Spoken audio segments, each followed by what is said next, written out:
Sa isang malayong kagubatan, may masasayang dagang maliliit na nagkakaisa at nagtataguyod ng kanilang komunidad. Ang namumuno sa kanilang samahan ay sina Dindo, Lila at Totoy. Magkakaibigan sila mula sa kanilang kabataan at laging magkasama sa mga kasiyahan at pagsubok. Isang araw, habang naglalaro sila sa paligid ng kagubatan, natagpuan nila ang isang nakakamanghang lihim na kuweba. Sa gitna ng kanilang paglalakbay sa kuweba, napansin ng tatlong daga ang isang misteryosong pasilidad na tila'y hindi ordinaryo. May mga bakas ng mga hindi kilalang nilalang at mga marka ng lumang ritual sa pader. Dala ng kuryosidad, hinanap ng tatlong daga ang mga piraso na maaaring sumagot sa mga tanong sa kanilang isipan. Sa pamamagitan ng kanilang pag-iisip at pagsasama-sama, natuklasan nila ang isang nakakapangilabot na sikreto na nakatago sa loob ng kuweba. Sa isang sulok, nakita nila ang isang nakatagong libro na puno ng mga kwento at kaalaman tungkol sa salmangka, karunungan at mga natatagong kayamanang di mabilang ng sinuman. Ang mga papel ay naglalaman ng mga kwento ng mga sinaunang nilalang at ang kanilang mga pakikipagsapalaran sa mundo ng kagubatan.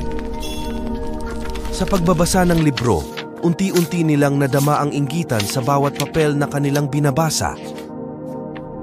Si Dindo ay nagnanais ng kapangyarihan upang maging pinakamakapangyarihan sa kanilang komunidad. Si Lila naman ay nangangarap ng kayamanan at karangalan. Samantalang si Totoy ay nais lamang ng kapayapaan at kaligayahan para sa lahat.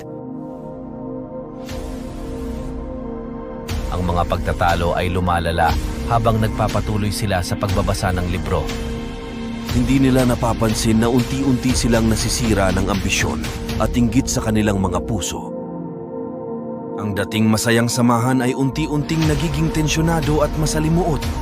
Sa bawat araw na lumilipas, ang bawat isa sa kanila ay unti-unti nang nalilimutan ang halaga ng pagkakaibigan at pagmamahalan. Hanggang sa isang araw, nagsimula silang magtalo at magbangayan ng tuluyan. Hindi nila namamalayan na sila ay nahuhulog na sa dilim ng ambisyon at kasakiman.